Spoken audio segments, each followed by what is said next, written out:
ఈరోజు దేవుడి నామములో తెలియజేస్తున్నాడండి, మీ జీవితంలో మూయబడిన ప్రతి తలుపు తెరుస్తానికి దేవుడు మీ నోట్లో స్తుతి ఎదురు చూస్తున్నాడు. మీరు స్తుతిస్తే మీ జీవితంలో ప్రతి తలుపు ఇప్పుడే నజరేయుడైన యేసు నామములో తెరవబడును గాక. దేవుడు అక్కడ చూస్తే స్తుతించే వారి జీవితాల్లో పరిపూర్ణమవుతాయంట. It is going to be complete. స్తుతి ఉన్న ప్రతి చోట జీవితాలు పరిపూర్ణమవుతాయి. It will bring you to wholeness. ఈరోజు చాలామంది స్వస్థత కోరుతున్నారు కానీ పరిపూర్ణత కోరతలే.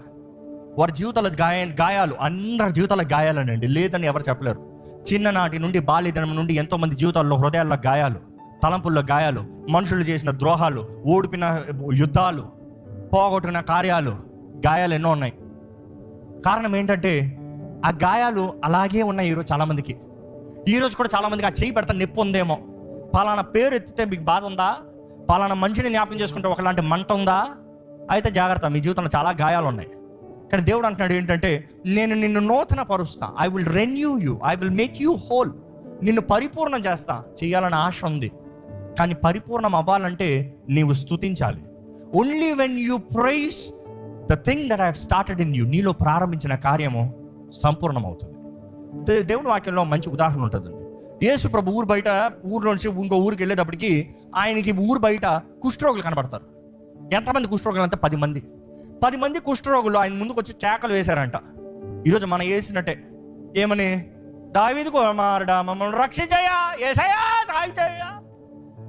ఈరోజు మీరు కావాలంటే అడుగుతానికి కేకలు వేస్తారు, స్తుతిస్తానికి కేకలేదు. నొప్పి, వేదన, బాధలు మాత్రం ఏడుస్తారు, యేసయ్యా అని ఏడుస్తారు.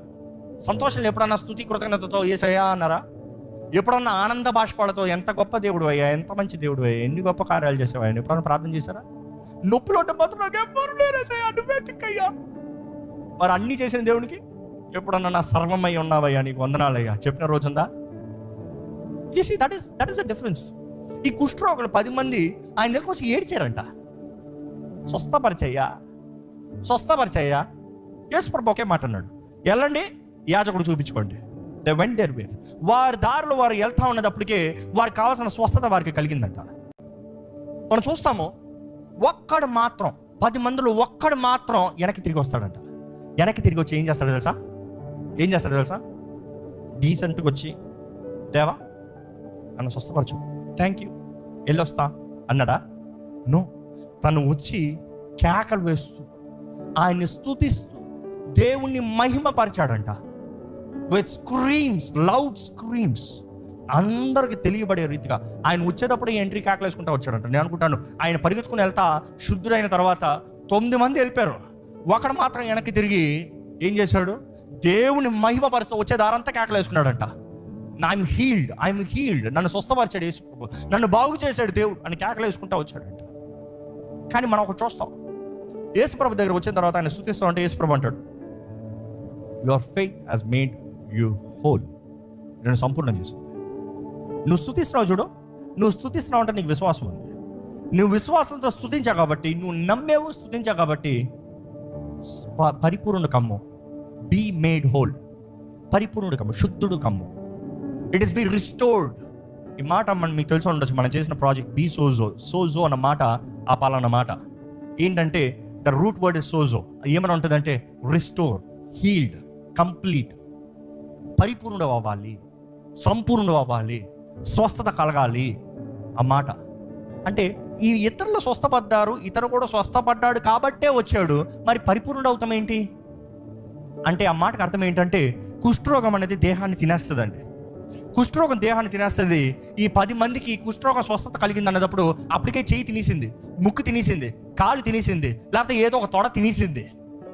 స్వస్థత కలిగినా కూడా అంటే ఏంటి, ఉన్నది పోయింది, కుష్ఠరోగం పోయింది, కానీ ఈ గాయాలు ఎలా ఉంటాయి? అలాగే ఉంటాయి. అరే నీ కుష్ఠరోగం ఉందిరా అంటే, లేదు చెక్ చేసుకుని చూడు అనగలడు. హీ కెన్ సే కుష్ఠరోగం లేదు, చెక్ చేసుకుని చూడు. ఆ రోజుల్లో యాజకుడు చెక్ చేస్తాడంట, కుష్ఠరోగం ఉందా లేదా సర్టిఫికేట్ ఇస్తాడంట, ఇది మానింది, స్వస్థత కలిగింది అని. కానీ ఈ వ్యక్తి యేసు ప్రభు దగ్గరకు వచ్చి స్తుతిస్తూ ఉంటే బైబిల్ ఏం చెప్తుంది తెలుసా? హీ వాజ్ మేడ్ హోల్, పరిపూర్ణుడు అయ్యాడంట. ఆ మాటకు అర్థం ఏంటంటే పోయిన చెయ్యి మరలా వచ్చింది, పోయిన తొడ మరలా వచ్చింది, పోయిన ముక్కు మరలా వచ్చింది. అతను చూసినప్పుడు నీకు కుష్ఠరోగం వచ్చిందా? ఇందాక వచ్చి నీకు కుష్ఠరోగం ఉంది, లేదు, ఈయన దగ్గర ఏంటి తెలుసా? నీకు కుష్ఠరోగం వచ్చిందా? అవునయ్యా బాబు, కుష్ఠరోగం వచ్చిందయ్యా బాబు, ఆ ఊరు బయట ఇంకా 9 మందితో అడుక్కుంటున్నానయ్యా బాబు, నాకు వచ్చిందయ్యా అంటే నమ్మరంట. ఓరకే చెప్తున్నాం. ఈరోజు చాలా మంది కూడా మా జీవితాలను చూసేటప్పుడు, మా లాంటి సేవకుల జీవితాలను చూసేటప్పుడు నీకంతా అదా అంటారు. అయ్యా బాబు, నా జీవితం అలాగ ఉండిందయ్యా బాబు అంటే నమ్మరు. ఎందుకు తెలుసా? నా దేవుడు మమ్మల్ని పరిపూర్ణంగా మార్చాడు కాబట్టి మాత్రమే. All glory to him and all glory to him.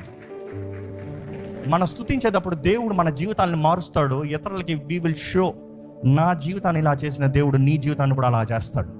నా జీవితంలో కార్యం జరిగించిన దేవుడు. Formula simple, key simple. స్తుతి, thanksgiving, thanksgiving, thank give, thanksgiving. ఈరోజు మనుషుడు ఈ మాట మర్చిపోతున్నాడు.